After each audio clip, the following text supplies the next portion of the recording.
Allahu Akbar.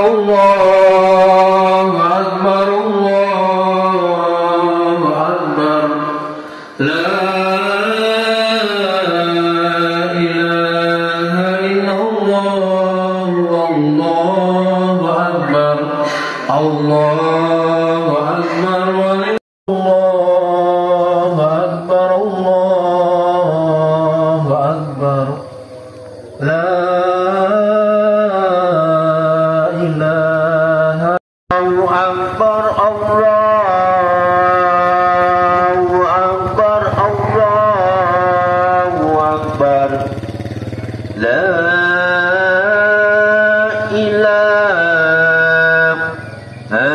illallah, wallahu akbar. Wallahu akbar, Allahu akbar, walillahil hamd. Allahu akbar, Allahu akbar, Allahu akbar. La ilaha illallah, wallahu akbar. Allahu akbar, walillahil hamd. Allahu akbar, Allahu akbar, Allahu akbar. La ilaha illallah, wallahu akbar. Allahu akbar, walillahil hamd. Allahu akbar, Allahu akbar, Allahu akbar. La ilaha illallah, wallahu akbar. Allahu akbar, walillahil hamd. Allahu akbar, Allahu akbar, Allahu akbar. La ilaha illallah, wallahu akbar.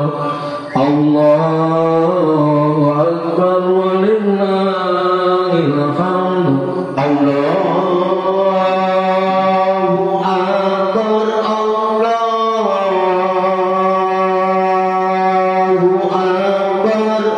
Allahu akbar, Allahu akbar, Allahu akbar. La ilaha illallah,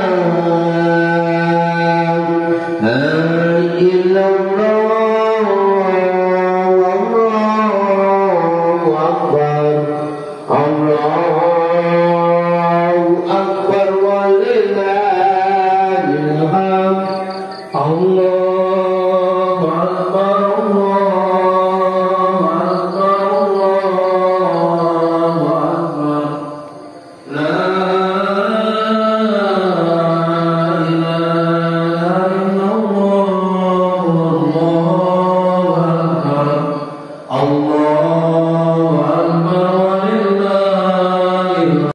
La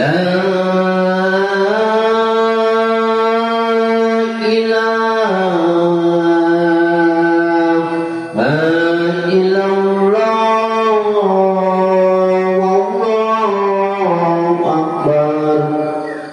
Allahu akbar, walillahil hamd.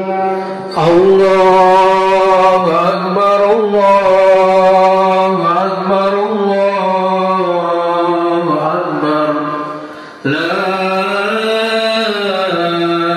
ilaha illallah, wallahu akbar. Allahu akbar, akbar, Allahu akbar, Allahu akbar. La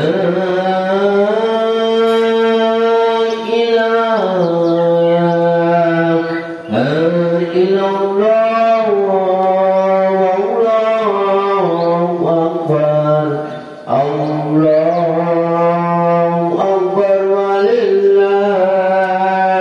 hamd. Allahu akbar, Allahu akbar, Allahu akbar.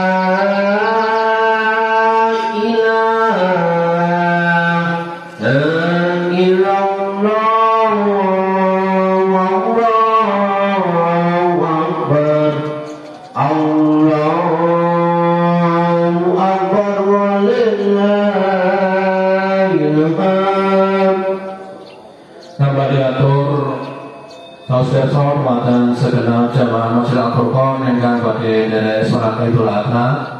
Bilih salat Idul Adha wonten kesempatan injang punika kawiwitan samangke jam 7. Bilih Imam Sokotif insyaallah Bapak Muhammad Nasyiruddin SPI saking Banjaran Karanganom. Awit menika jamaah kasuwun rawuh saderengipun 7:30. Allahu Akbar, Allahu Akbar, Allahu Akbar. La ilaha illallah, Allahu Akbar. Allahu Akbar walillahil hamd.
Allahu Akbar, Allahu Akbar, Allahu Akbar. La ilaha illallah, Allahu Akbar, Allahu Akbar, walillahil hamd. Allahu Akbar, Allahu Akbar, Allahu Akbar. La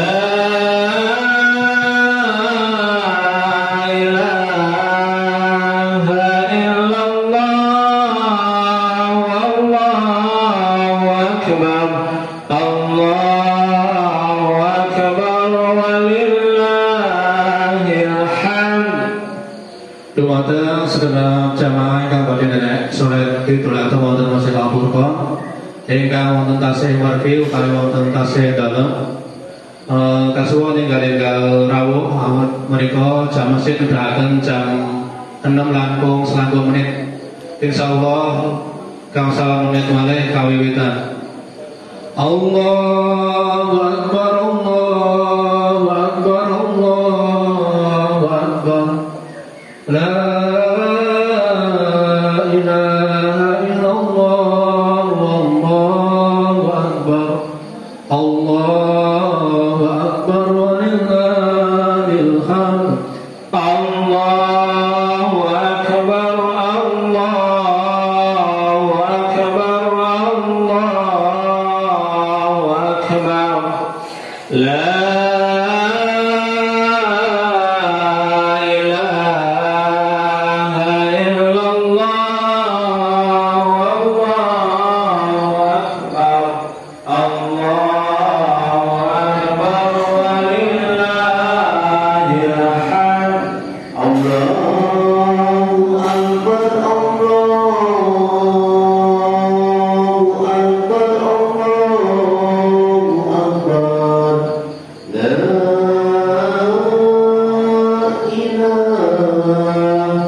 Allahu Akbar, walillahil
سووا صفوفكم فإن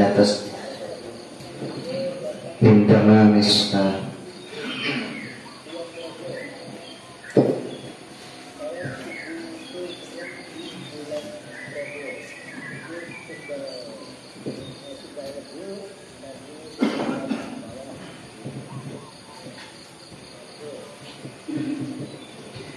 الله أكبر.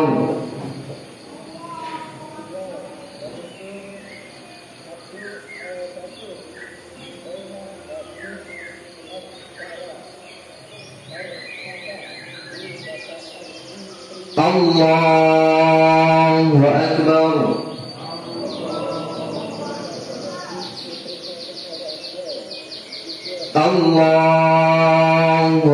أكبر.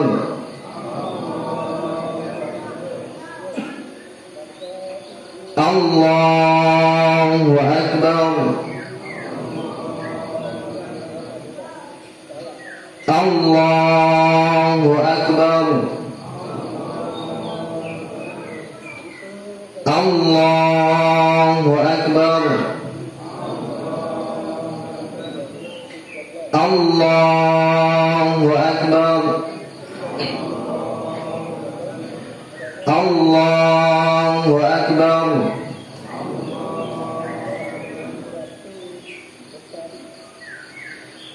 بسم الله الرحمن الرحيم. الحمد لله رب العالمين الرحمن الرحيم مالك يوم الدين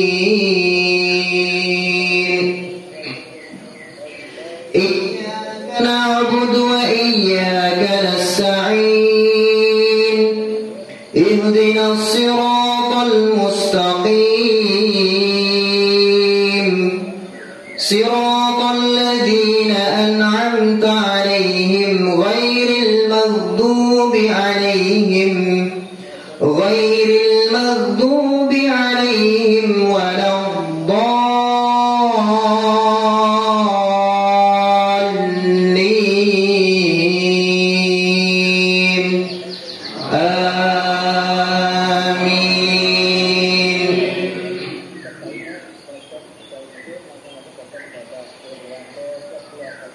ولقد آتينا لقمان الحكمة أن اشكر لله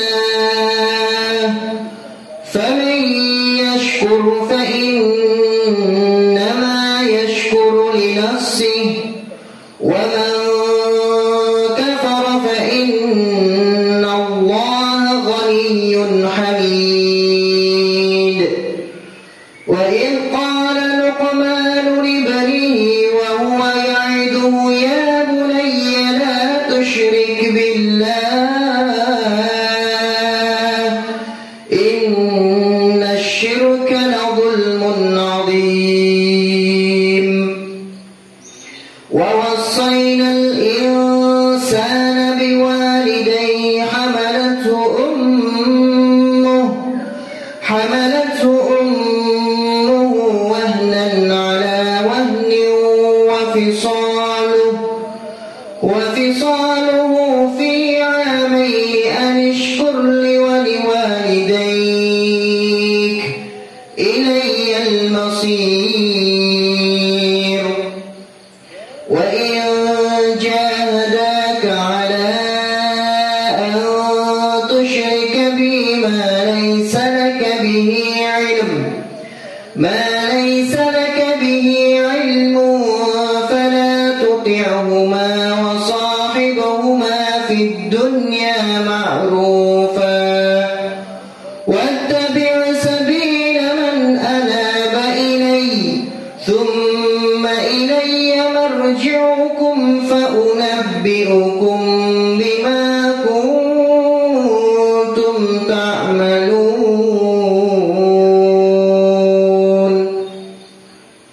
الله أكبر.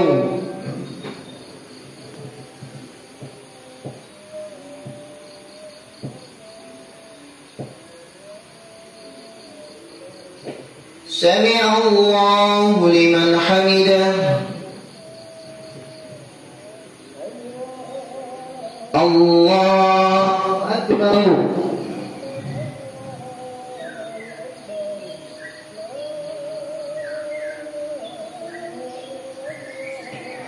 الله أكبر.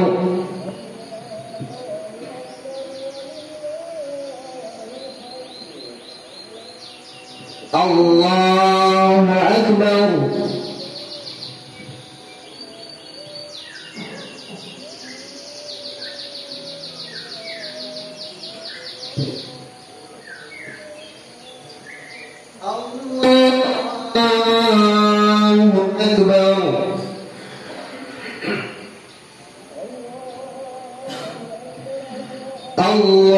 الله أكبر. الله أكبر. الله أكبر. الله أكبر. الله أكبر. الله أكبر. بسم الله الرحمن الرحيم.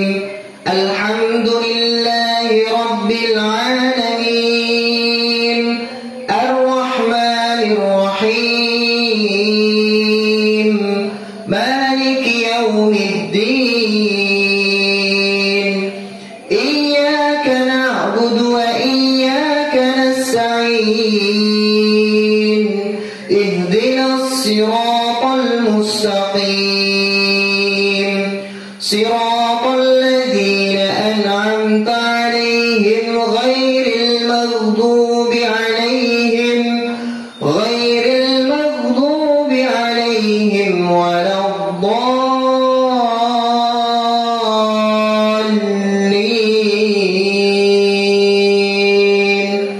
آمين.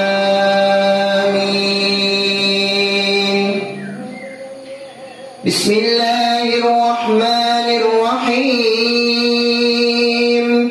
أرأيت الذي يكذب بالدين فذلك الذي يدع اليتيم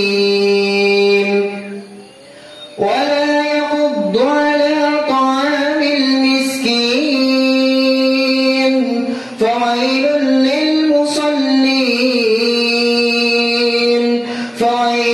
للمصلين الذين هم عن صلاتهم ساهون الذين هم يراءون ويمنعون الماعون. بسم الله الرحمن الرحيم. إنا أعطيناك الكوثر فصل لربك وانحر إن شانئك هو الأبتر. الله أكبر.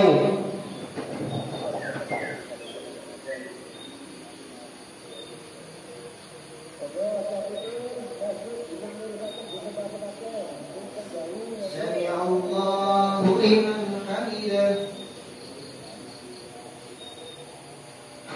الله أكبر.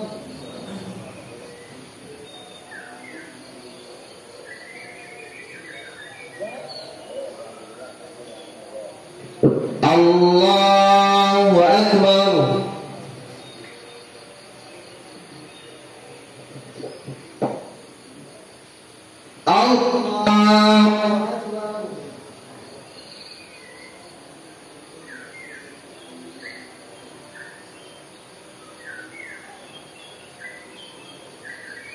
الله أكبر.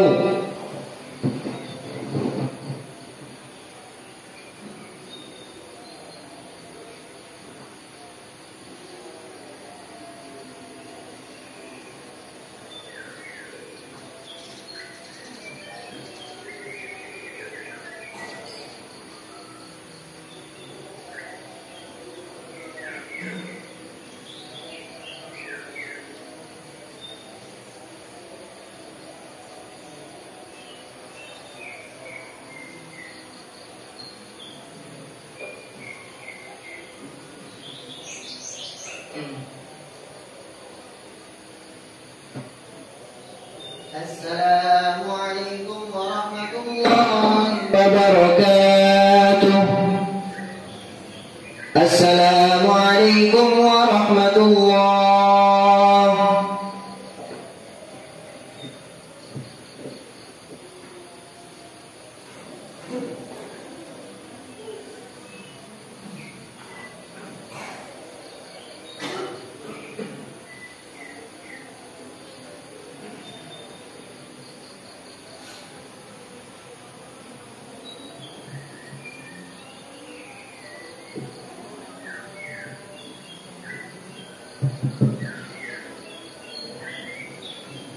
Assalamualaikum warahmatullahi wabarakatuh.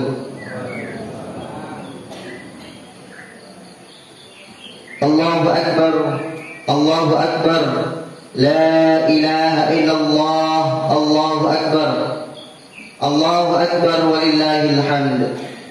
Alhamdulillahi rabbil alamin, wassalatu wassalamu ala sayyidil mursalin, Nabiyyina wa maulana Muhammadin sallallahu alaihi wasallam wa ala alihi wa ashabihi wa dhurriyyatihi wa man tabi'ahum bi ihsanin ila yaumiddin. Asyhadu an la ilaha illallah wa asyhadu anna Muhammadan abduhu wa rasuluhu la nabiyya wa la rasula ba'dah. Qala Allah ta'ala fil Qur'anil Karim wal 'azim. بعد أن أعوذ بالله من الشيطان الرجيم بسم الله الرحمن الرحيم يا أيها الذين آمنوا اتقوا الله حق تقاته ولا تموتن إلا وأنتم مسلمون. وقال رسول الله صلى الله عليه وسلم في حديثه الشريف اتق الله حيثما كنت وأتبع السيئة الحسنة تمحوها وخالق الناس بخلق حسن. Amma ba'd, jamaah salat Idul Adha yang dimuliakan oleh Allah Subhanahu wa taala, marilah pada kesempatan pagi yang cerah ini kita kembali memperbanyak tahmid pujian untuk Allah Subhanahu wa taala atas berbagai limpahan nikmat yang Allah berikan kepada kita, sehingga di pagi hari ini kita masih bisa merasakan bagaimana bahagianya kita di bulan Dzulhijjah, yang kemudian kita sampai pada hari ini di hari Idul Adha. Maka jamaah yang dimuliakan oleh Allah Subhanahu wa taala, tidak hanya secara lisan syukur kita ucapkan, syukur kita panjatkan kepada Allah Subhanahu wa taala, akan tetapi juga kita tanamkan dalam hati, dalam diri kita. Kita yakini bahwasanya semua nikmat yang ada pada diri kita, yang ada di sekeliling kita, itu datangnya hanya dari Allah Subhanahu wa taala. Tidak lain orang mendapatkan nikmat melalui perantara orang lain, kecuali itu asalnya hanya dari Allah Subhanahu wa taala. Baik dan buruknya keadaan kita semua adalah karena kehendak Allah Subhanahu wa taala.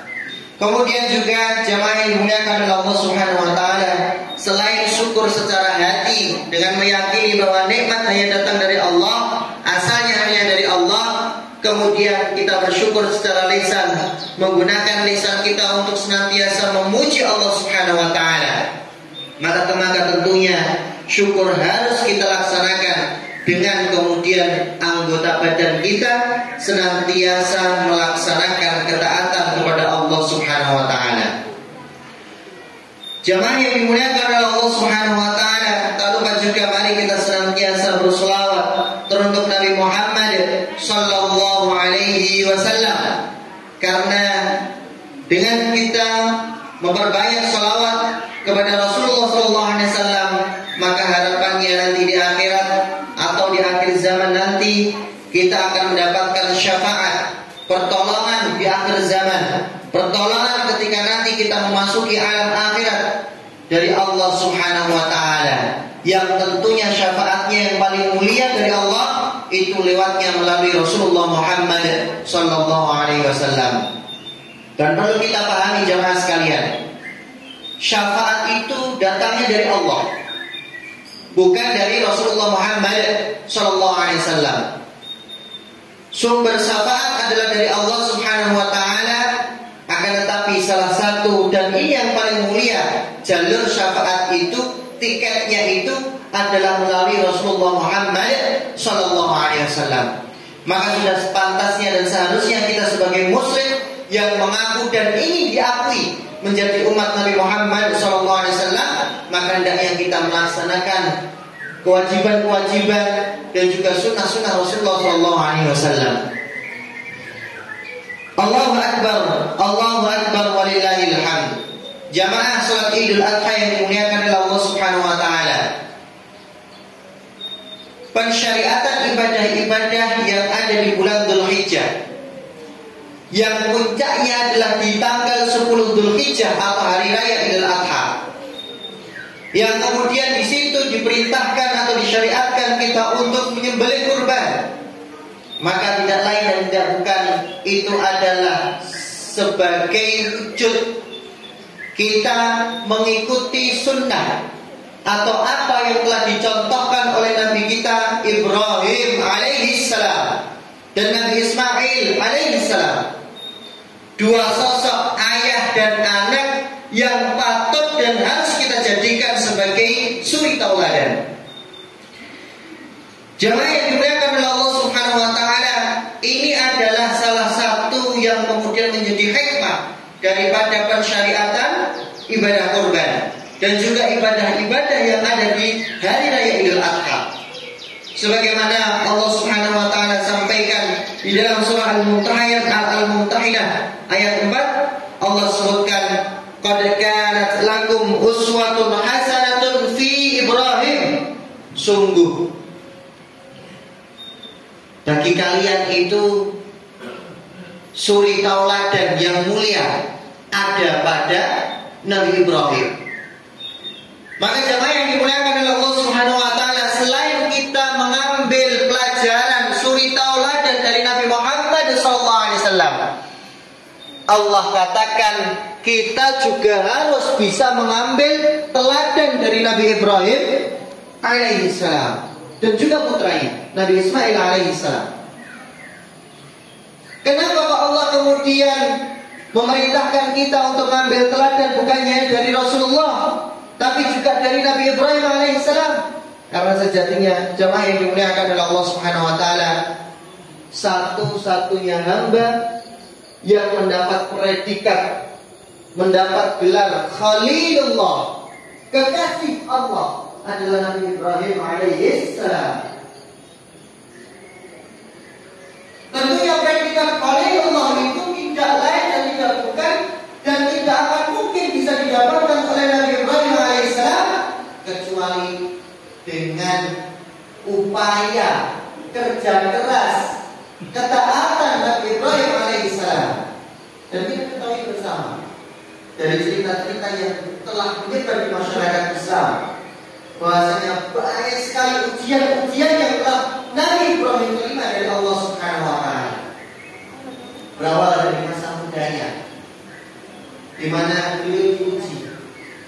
Bapaknya sendiri atau ulama tafsir yang mengatakan itu adalah kakeknya. Tapi ala kulihat itu adalah masih jalur ayatnya, yaitu adalah azan. Yang ketika itu bukan menyembah Allah, tapi adalah menyembah patung. Dan bahkan azan bapaknya Nabi Ibrahim sendiri itu adalah membuat atau memahat patung yang nantinya akan disembah oleh mereka. Sungguh ini adalah satu ujian yang sangat besar. Bayangkan saja bagaimana jika orang tua kita yang itu kufur kepada Allah Subhanahu wa taala. Falyabillahi min dzalik. Kemudian tidak sampai di situ. Sampai kemudian Nabi Ibrahim alaihissalam menikah dengan Ibunda Hajar. Menikah dengan Ibunda Hajar. Allah uji di situ dengan ujian lama tidak memiliki keturunan. Sampai kemudian Allah Subhanahu wa taala berkehendak Nabi Ibrahim dan Ibunda Hajar memiliki keturunan, yaitu adalah Nabi Ismail alaihissalam. Ternyata anak yang sudah lama dinanti, yang sangat beliau cintai, yang sangat beliau banggakan dan dambakan, sebagaimana kita yang mencintai anak-anak kita, Bapak Ibu sekalian. Tidak rela kalau ada keburukan untuk datang kepada anak kita. Kita tidak akan rela ketika ada sesuatu yang mungkin membuat anak kita itu sengsara. Begitu juga Nabi Ibrahim alaihissalam. Sekian puluh tahun menunggu Nabi Ismail alaihissalam. 10 tahun menunggu agar Allah memberikan keturunan kepadanya. Tapi begitu diberikan keturunan, falamma balagha ashuddahu, sampai di usia balik, di usia di mana Nabi Ismail itu sudah bisa membantu kegiatan-kegiatan dakwahnya Nabi Ibrahim. Sudah bisa kemudian untuk meninggikan Ka'bah, bangunan Ka'bah bersama dengan Nabi Ibrahim alaihissalam. Apa usianya? Anak yang sudah lama dinanti itu Allah katakan untuk disembelih, dikorbankan untuk Allah Subhanahu wa taala. Maka jemaah yang dimuliakan oleh Allah Subhanahu wa taala, kira-kira siapa yang akan mampu untuk menjalankan perintah hal semacam ini?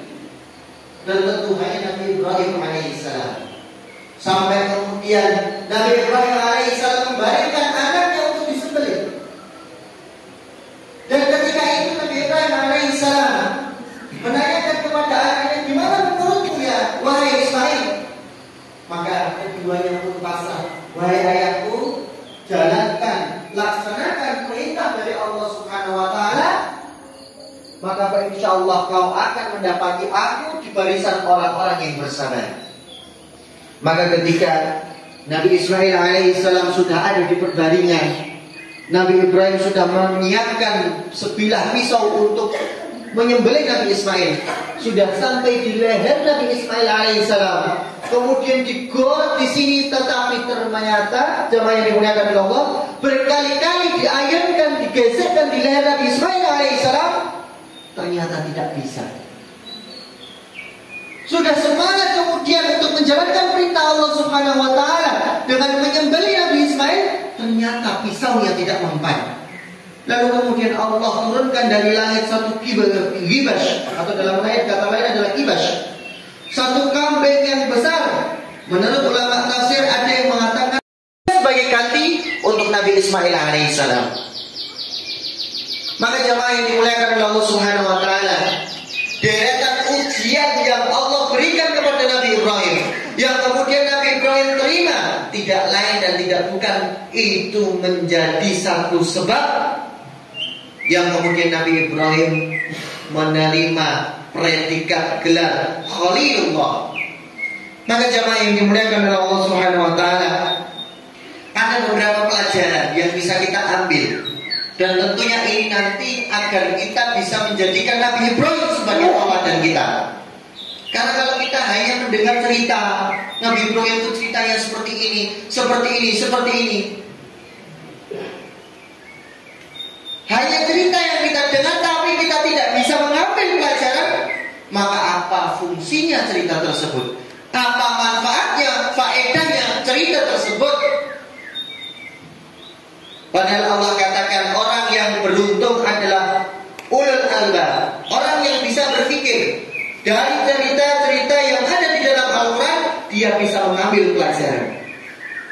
Maka hal pertama yang bisa kita ambil pelajaran dari Nabi Ibrahim alaihissalam, yaitu adalah hidup adalah ujian. Jemaah yang dimuliakan oleh Allah Subhanahu wa taala, Allah katakan di dalam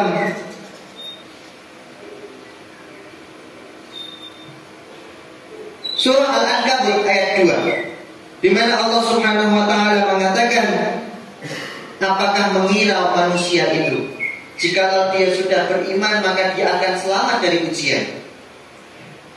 Maka jemaah yang dimuliakan oleh Allah Subhanahu wa taala, ketika kita mengakui bahwa diri kita itu muslim mukmin, syahadat selalu basah di lisan kita setiap sholat, asyhadu an la ilaha illallah wa asyhadu anna Muhammadan abduhu wa rasuluh. Maka seketika itu kita mengakui diri kita beriman, maka seketika itu ujian itu berlaku dalam kehidupan kita. Maka ketika kita beriman, kita harus siap untuk menerima ujian dari Allah Subhanahu wa taala. Kemudian yang kedua, taat dan cintanya kita kepada Allah itu harus jauh lebih atas daripada cintanya kita kepada makhluk Allah Subhanahu wa taala. Cinta kita kepada Allah harus jauh lebih tinggi daripada cinta kita kepada anak dan istri atau keluarga kita. Cinta kita kepada Allah, taat kita kepada Allah harus jauh lebih tinggi daripada cinta kita kepada harta kita.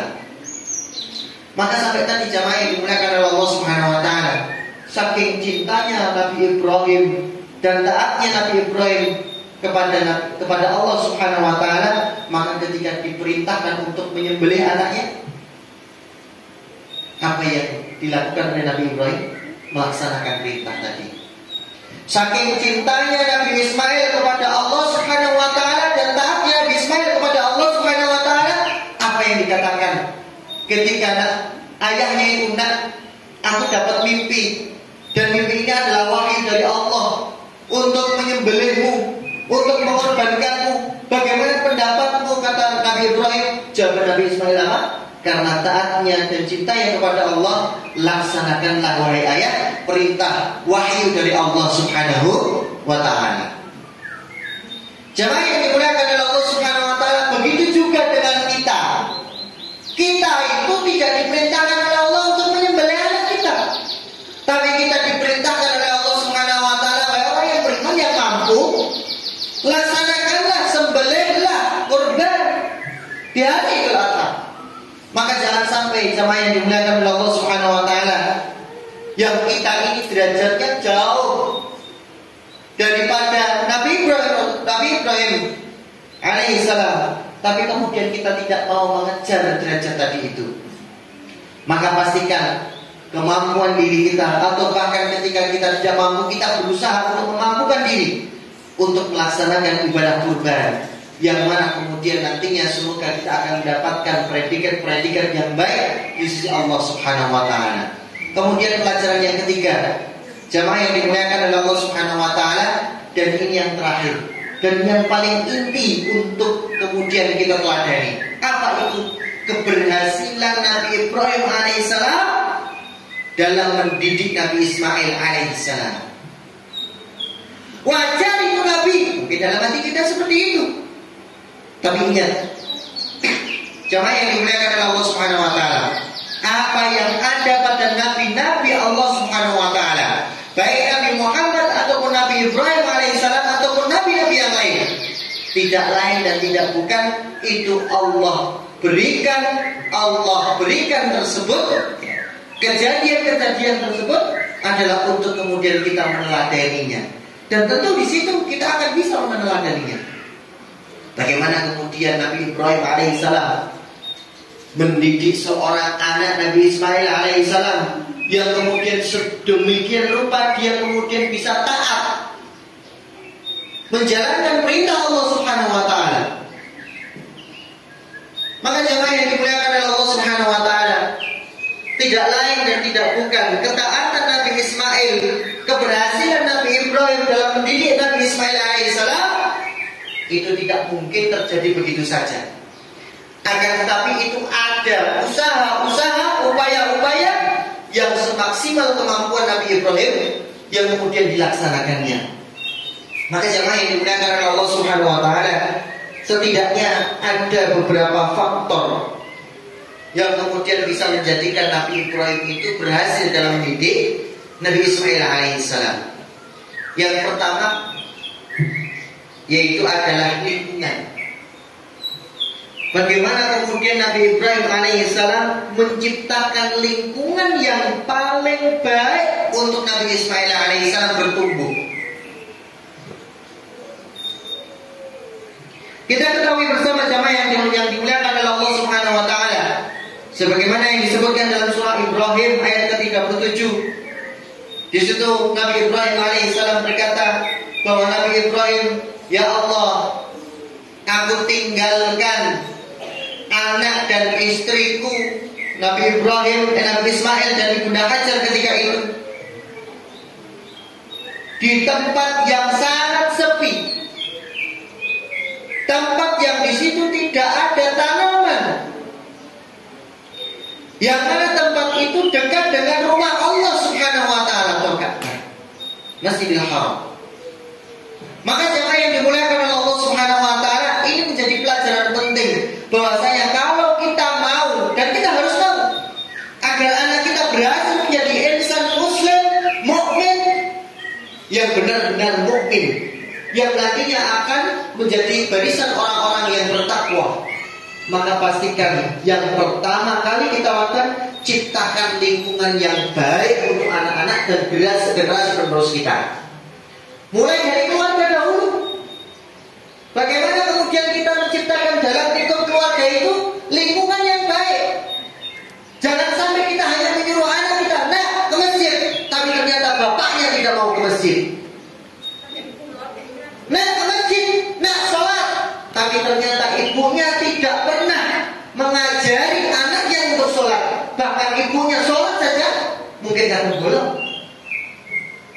Maka jemaah yang dimuliakan oleh Allah Subhanahu wa taala, sejak dari kecil anak itu dididik untuk menjalankan perintah-perintah Allah Subhanahu wa taala, salah satunya adalah sholat.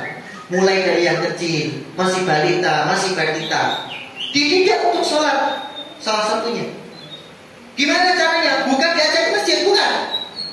Tapi adalah didudukkan di samping ibunya yang sedang sholat. Ini lingkungan di dalam keluarga. Tumbuh di situ lingkungan kemasyarakatan. Maka jemaah yang dimuliakan oleh Allah Subhanahu wa taala, seorang anak yang saleh itu tidak lepas dari upaya masyarakat di sekitarnya yang membentuk lingkungan yang baik bagi anak tersebut. Maka upaya untuk memunculkan generasi yang terbaik di dukuh ini, jemaah yang dimuliakan oleh Allah Subhanahu wa taala, tidak bisa kalau hanya satu keluarga. Harus beberapa keluarga yang sehingga nantinya sama-sama sepakat kita harus memunculkan kebaikan-kebaikan. Jemaah yang dimuliakan oleh Allah Subhanahu wa taala, itulah lingkungan yang baik. Kemudian yang kedua yang bisa kita jadikan sebagai teladan dari Nabi Ibrahim untuk keberhasilan mendidik anak-anak kita atau generasi penerus kita, yaitu adalah peran orang tua. Jemaah yang dimuliakan oleh Allah Subhanahu wa taala, lihatlah bagaimana cerita Nabi Ismail dengan ibunda Hajar, dengan ibunya, ketika ditinggal di tengah gurun pasir, tidak ada sumber mata air satupun, bahkan tidak ada satu pemukiman pun. Tapi apa yang dikatakan oleh ibunda Hajar? Ibrahim, kenapa kamu meninggalkan kami di sini? Berkali-kali ditanya, tidak dijawab oleh Nabi Ibrahim. Tapi ketika ibunda Hajar bertanya kepada Nabi Ibrahim, apakah ini perintah dari Tuhanmu, dari Allah? Kemudian Nabi Ibrahim pun menjawab, iya. Seketika ibunda Hajar pun menerima dengan lapang dada dan bersabar. Maka jemaah yang dimuliakan oleh Allah Subhanahu wa taala, inilah sosok seorang ibu yang kemudian dia beriman dan taat kepada Allah Subhanahu wa taala. Maka jangan sampai kemudian kita ingin generasi penerus kita baik, akan tapi ternyata tidak ada peran dari seorang ibu yang taat kepada Allah Subhanahu wa taala. Kemudian juga peran dari seorang ayah, jemaah yang dimuliakan oleh Allah Subhanahu wa taala. Kalau kita lihat dari ayat tersebut, ayat yang menceritakan Nabi Ibrahim diskusi dengan Nabi Ismail. Qala ya bunayya.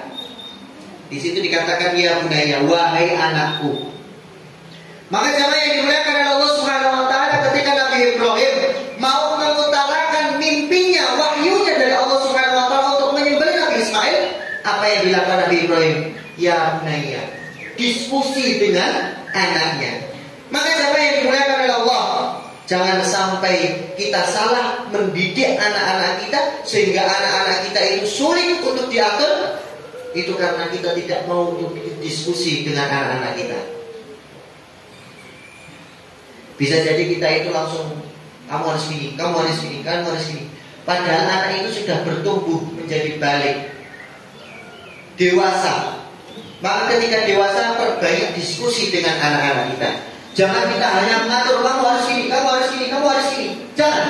Tapi ajak anak kita untuk berdiskusi. Jamaah yang dimuliakan oleh Allah Subhanahu wa taala, sebagai penutup, di dalam kitab Tahrimul Muta'allim, Syekh Az-Zarnuji menyebutkan bahwasanya ada 3 unsur yang paling penting demi suksesnya pendidikan atau suksesnya pendidikan terhadap seorang anak. Yang pertama adalah murid. Jadi kalau kita sekolah, menyekolahkan anak, maka anak kita itu akan bisa sukses kalau 3 ini terpenuhi dengan baik. Yang pertama adalah murid. Adanya seorang anak itu sadar diri untuk belajar. Kemudian ustaz, pengajar, atau muallim. Maka kita pilihkan untuk anak-anak kita pengajar, guru yang terbaik sebisa mungkin, semaksimal kemampuan kita. Kemudian yang ketiga, yaitu adalah orang tua yang kemudian mendukung. Maka ketika kita masukkan anak kita ke pesantren, anak kita ke sekolah, jangan sampai kemudian kita lepas pasrah sama guru-guru di sekolahan atau di pesantren. Jangan sampai. Tapi kita harus kemudian mengontrol, mengondisikan anak-anak kita bagaimana kemudian bisa mengikuti pembelajaran di lembaga pendidikan yang ada. Jemaah yang dimuliakan oleh Allah Subhanahu wa taala. Demikian itu tadi 3 pelajaran yang bisa kita ambil dari uswah kita, dari teladan kita, yaitu Nabi Ibrahim alaihissalam dan Nabi Ismail alaihissalam. Demikian yang dapat kami sampaikan. Inna Allah malaikatahu yusholluna ala nabi ya ayyuhalladzina amanu shallu alaihi wa sallimu taslima. Allahumma shalli wa sallim wa barik ala sayyidina wa habibina wa syafi'ina wa maulana Muhammadin sallallahu alaihi wasallam wa ala alihi wa sahbihi ajma'in. Allahumma ighfir lil muslimina wal muslimat wal mu'minina wal mu'minat al ahya'i minhum wal amwat innaka antas sami'un qaribun mujibud da'wati wa qadil hajat. Allahumma ighfir lana dzunubana wa liwalidayna warhamhuma kama rabbayana shighara. Rabbana zalamna anfusana wa illam taghfir lana wa tarhamna lanakunanna minal khasirin. Rabbana la tuzigh qulubana ba'da idh hadaytana wa hab lana min ladunka rahmah innaka antal wahhab. Rabbana hab lana min azwajina wa dhurriyyatina qurrata a'yunin waj'alna lil muttaqina imama. Rabbana hab lana minas salihin. Rabbana hab lana minal qanitin. Rabbana hab lana minal muttaqin ya rabbal alamin. Rabbana atina fid dunya hasanah wa fil akhirati hasanah wa qina adzabannar wa qina adzabannar. Wa sallallahu nabiyil mustafa Muhammadin sallallahu alaihi wasallam wa ala alihi washabihi ajmain. Subhana rabbika rabbil izzati amma yasifun wa salamun alal mursalin walhamdulillahi rabbil alamin. Wassalamu alaikum warahmatullahi wabarakatuh.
Assalamualaikum warahmatullahi wabarakatuh. Kami pirsa dumateng para jamaah Masjid Al-Furqan sedayanipun bilih kegiatan wonten ing enjang punika salat Idul Adha pikantuk infak sejumlah 300.000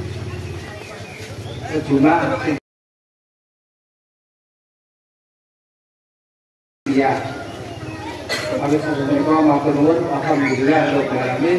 Kasemanten matur nuwun. Wassalamualaikum warahmatullahi wabarakatuh.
Ya manut ora kesuwen masake bubur ngolah barang. Maksudnya sing dikerok kulite? Kulite digangu terus dikerake. Ya ngomong Pak Semar ini. Iya, ana apa? Itu rasa dikerok. Ora Pak.